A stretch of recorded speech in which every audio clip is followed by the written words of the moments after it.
3, 2, 1, ignition.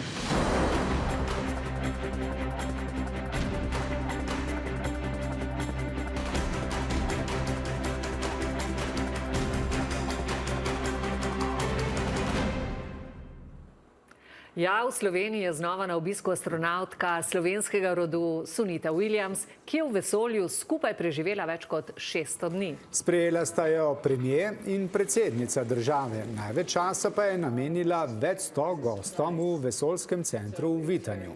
So thank you so much for the invitation, for allowing me to come to my home country once again and enjoy the wonderful nature and scenery and people and food, of course. You know, the plan was, of course, just for a test flight for a little bit over a week, and it ended up being a little bit longer than a week, a little bit around 9 months.